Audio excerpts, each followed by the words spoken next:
Todo início de ano eu vejo o mesmo erro se repetir. Decisões pessoais e patrimoniais importantes sendo adiadas de novo.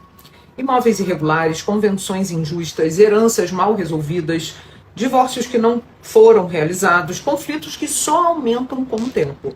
O problema é que o tempo não resolve questões pessoais e patrimoniais. Ele apenas encarece, complica e desgasta.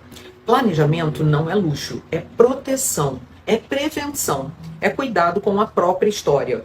Entrar em 2026 com pendências não é destino, é escolha. Que este ano seja o ano de resolver, não de postergar. Colocar a vida e o patrimônio em ordem é uma decisão consciente.